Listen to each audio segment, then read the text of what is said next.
Yo, this is going to be a long one for me. It's basically a walkthrough of how to do the first cup from the beginning of the game. Here you can see you got three cars to choose from. I'm obviously narrating over what I've done, but I chose the 2018 Honda Civic. That's the best of the three cars. Um, Reason being is you can get a half decent C class and B class open car out of that.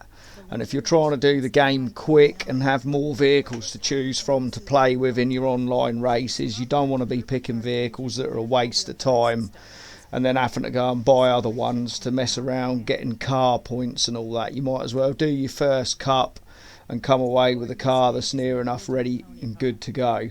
So that's the aim of this video, is to get you through the first series as quickly as possible, getting the maximum amount of car points for the car you choose. As I say, if you go my advice, the Honda Civic Type R, and also getting through it as quick as possible, getting as many credits as you can, and as quickly as you can having a car that you can use for actual online racing or whatever else. So here you can see I'm looking at the first race.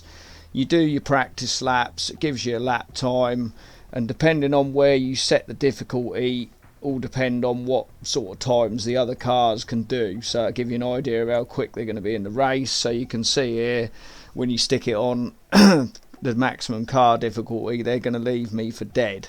So unless you actually just want to beat the computer on the highest difficulty, and your aim is just to get as many credits and car points, experience, etc. as you can, you kind of want it on as high as you can go and still be sort of high enough up in the race to either win it or at least get a high enough position that you'll win the championship and get the bonus and all that for that. So you can see here I'm just going around working out. This is the stock car, by the way. This is as you get the car. As far as I know, I didn't do anything to it, although you could actually probably put an exhaust or something on it. Possibly I did, I can't remember. But this is basically, the car hasn't been driven. I've entered the first event, I've done my qualifying, and I'm just sussing out where to have it to get the maximum, I suppose, amount of challenge, but also get the most amount of points and that through the race. I mean, you can redo any of the races or the series again, and obviously your car will level up more as you do that. But if you're just trying to get it knocked out, get it out of the way, this is the car I'd choose. You can see here, you want to get your fuel level right. Don't go for the amount of laps that it tells you, because there's quite a high percentage of the time, same in online races, where you will actually run out because it will predict the wrong amount of fuel. I think sometimes it depends how much you've used the car in the game. If you've used it quite a bit, it'll be more accurate, but just be wary of that. The amounts of times I've lost races online, even when I've given it enough for a couple of extra laps, it's flipping ridiculous. So there you are. When you do your first race, you literally just get put in whatever position I was in, 6th or 7th default, regardless of where you qualify. So yeah, just pick your level so that you can do the race. I think he just hit me there. So yeah, I mean, it's a good chance just to get the feel of the car, get the practice. Because you're only on stock tyres, you're not really going to suffer any sort of heavy tyre wear. You can have it so that you've got the tyre wear on, which I have. I think the sport rules is generally what your online races will be, where you don't have the damage. You can see I've hit that car there. I would have got a penalty for that, so I've used the rewind, because obviously I've gone and hit it again.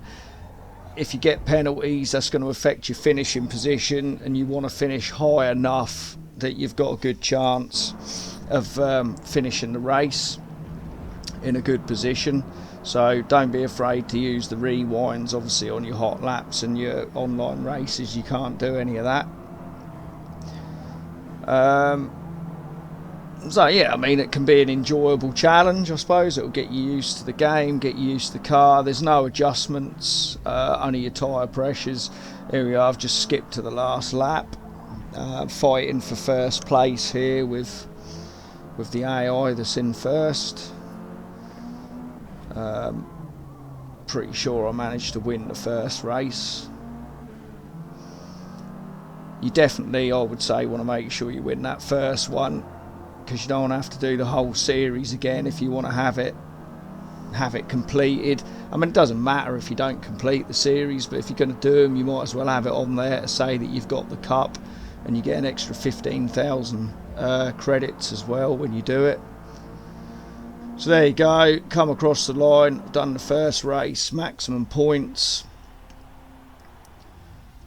Not particularly brilliant lap time, but it's a standard car, so that's not too bad.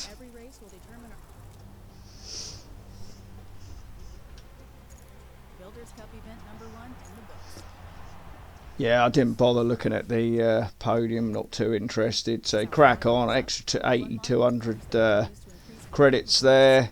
That's unlocked a few pieces there. The car will have levelled up a little bit now. It will have got some car points. You can see I've got, I did use some car points before, so I've got an extra 200 car points available.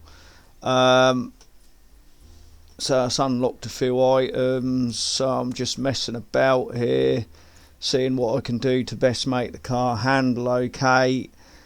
This car standard does suffer quite a lot with understeer. So if you buy one of the sets of adjustable anti-roll bars with your car points, you can actually dial that out.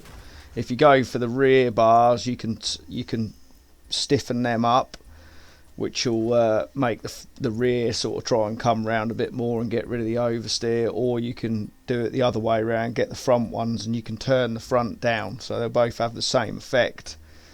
Obviously when you've only got a few car points to use, as I have here, you can't be just flipping throwing everything on, so you need to think about best, which ones to use and which not. One thing though that I will say is when you come to do your races, you'll see there I shall flick up the weight of the wheels, because not all the wheels weigh the same. Obviously they change the performance index a little bit as well. The wheels are going to make it so you get a little bit better handling, possibly a little bit better acceleration and braking too. If you tune your car up, quite often the computer, its AI cars will match the level that you do. So for example, if you turn that into a 600 performance index car, chances are most of the grid are going to be close to that as well.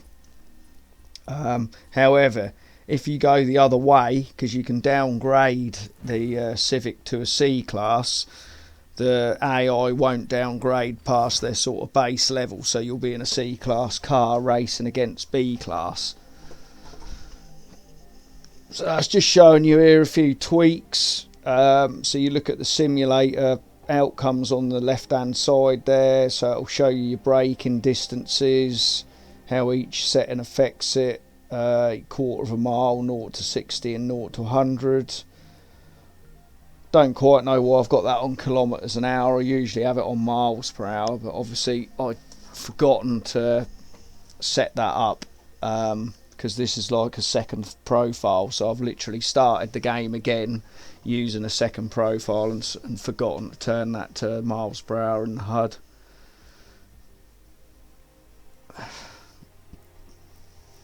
So you can see I'm just flicking through little tweaks here and there. You can't always 100% go by what that simulator says, because I have had occasions where it said you've got like great stopping distances and that, but clearly they're nowhere near as good as what the simulator would suggest. And sometimes with the acceleration as well, you might get a load of wheel spin and that, so you can't actually get the acceleration it says. But it's a good tool for just giving you an idea. Obviously we're going to Mugello now, the second round. So just doing the same thing again. I've done my practice laps. We're just sort of seeing what difficulty level to put it on. Selecting the fuel, 5 laps. So obviously decided to be enough money's worth, enough fuel's worth.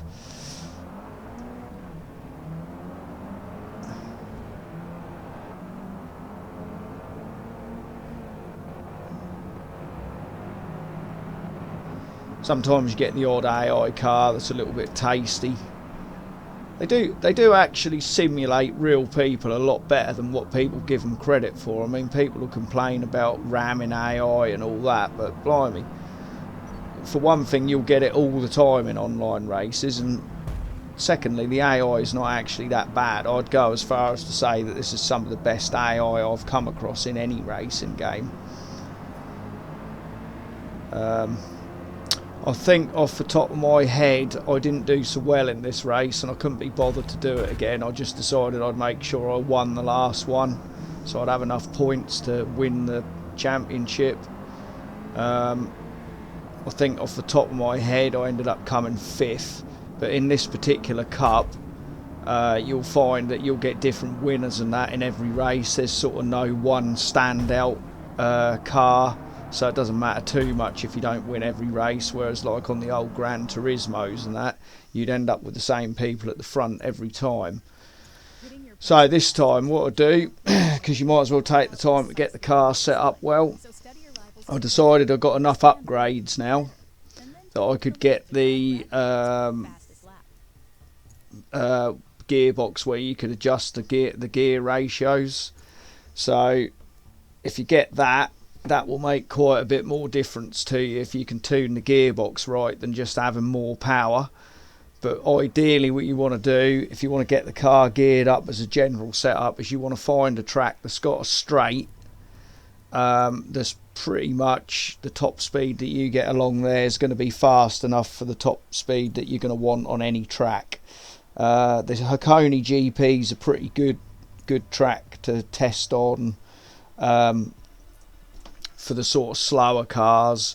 Probably when you start getting up to the higher classes, possibly Mugello's sometimes better. It just depends on the car really, but generally speaking, I've found with a Hakone, whatever top speed you can get down that straight and stop or brake hard enough to get round that corner, that's generally going to be good enough for when you're doing your online racing or anything else. The only difference is the computer, when you're doing your hot laps, doesn't have tyre wear or rubber build up or anything on the track. So occasionally when you're on an online race, or probably even a race in the game, what will happen when you got tyre wear is you'll actually have a little bit more grip than what you've got in this situation. So when you actually come onto the straight, you might get a better drive onto the straight and you'll end up with the engine kind of revving out. Sometimes happens, sometimes don't. Just depends on how good a driver you are, your driving style, but that is something to consider. So it's possibly worth just having the gear ratio slightly higher than what you actually want. At this point I've just fitted the adjustable gearbox, so I'm just going through using the simulator to work out the best ratio. Always start off really with the final drive, and once you've done the final drive, then just go through and get your gears and that roughly from there.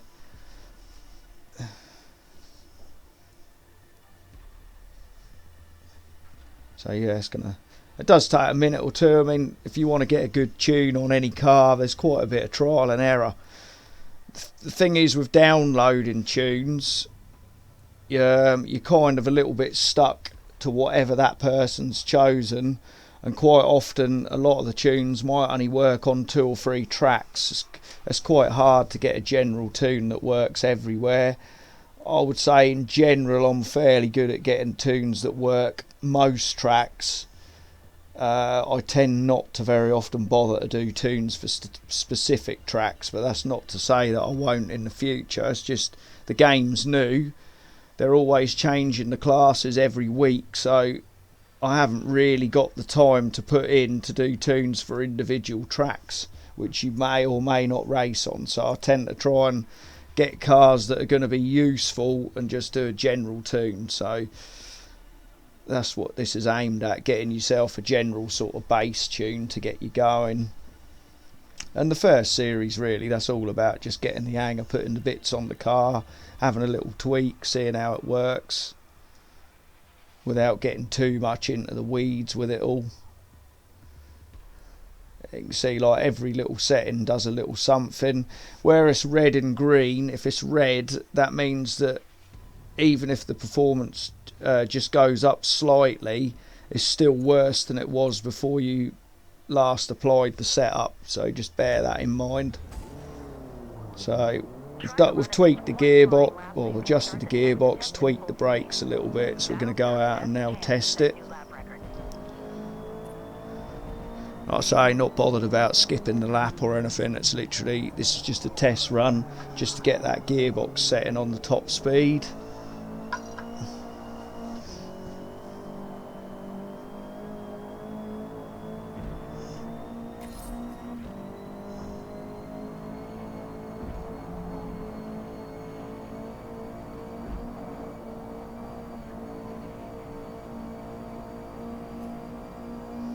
So here we are on the straight, got a nice drive on the straight. Them first corners that you went round, you should really with this car be able to be flat out round all them once you've done that initial turn. Normally brake down about where that sign was. Oh, it is in miles per hour on the HUD, so I don't know why it was different on the don't know why it's saying kilometres per hour on the simulator there. So I decided that it could do with being slightly higher geared, I think. Yeah, or was it lower? I don't know. Anyway, I decided to tweak the gearing a little bit again. I'm also looking at how it affects the braking, which it would, because obviously as you're braking you're going to be changing down the gears.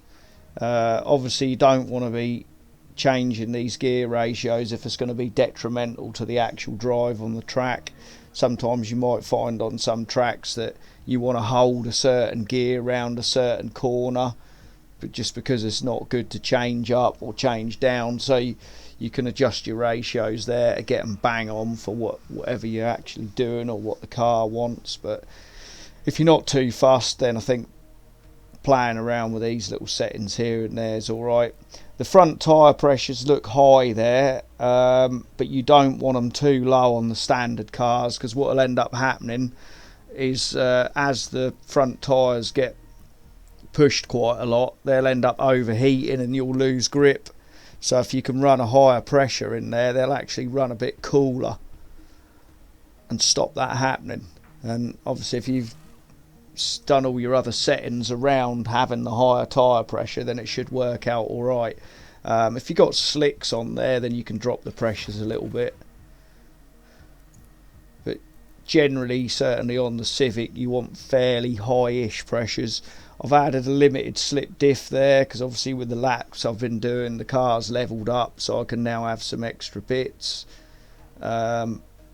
Generally with most limited slip diffs I tend to like around sort of mid-20s. I found nice. Gives the car a nice feel. As if you have the limited slip diff too high on a front wheel drive car, that'll actually make it so it won't steer as well when you're turning the corner. If the wheels spin at all, that'll just go straight on. Whereas if you've got not as much LSD on there, that will still try and get round the corner alright. But at the same time, you don't want to have no limited slip diff on there, otherwise you're not going to have the grip that you want, especially on straights. But yeah, it's all, a lot of them settings are all about feeling. There's not necessarily a right and a wrong, but as a rule of thumb I like to be in about the mid-20s. Occasionally there might be the odd car I go a bit more. So anyway, we've retweaked the gearing, just doing another quick test. I mean, if you want, you can do a few rivals laps, that'll level the car up a bit more, so you'll be able to put some better bits on. But as I say, this video is about just trying to do it all as quickly and easily as possible.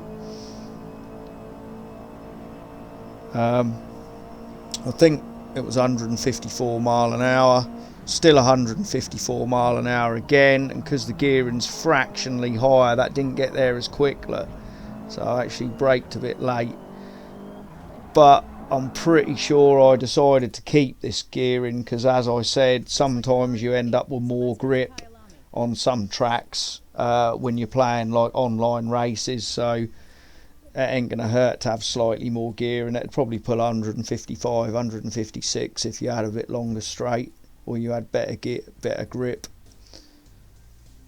So just doing another quick tweak of the tyres.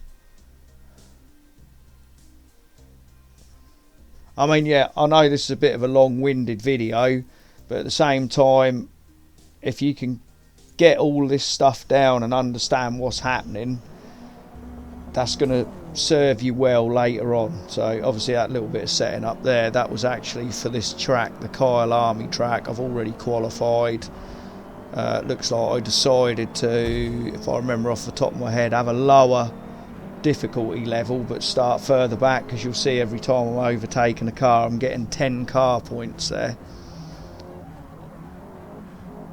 So that's what I went with.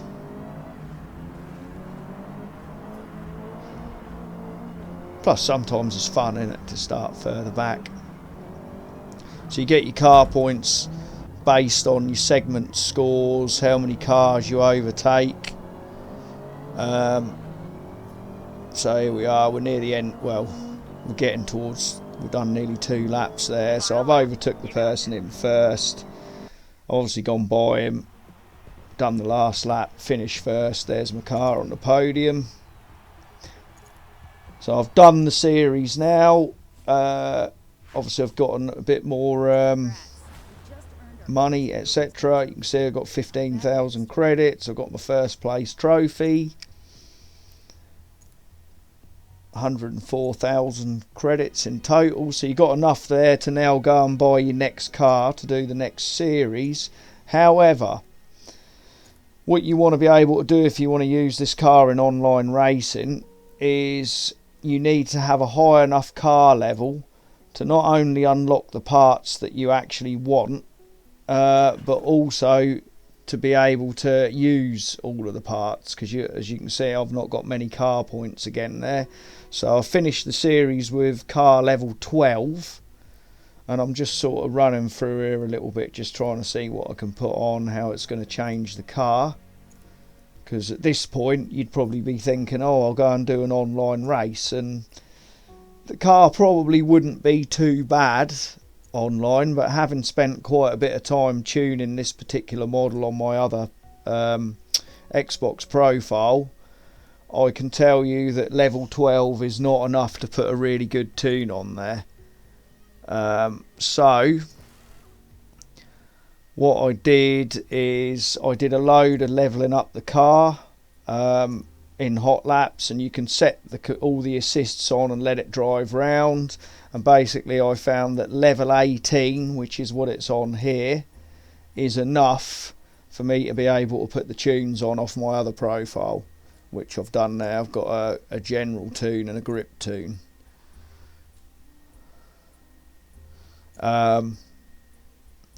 So yeah, that's basically the quick way to do it. As I say, at the end, if you just want to get it so you can put a decent tune on that you're likely to find online, just let it roll around the track with all the assists on till you get to about level 18. Some people's tunes you might need a little bit more.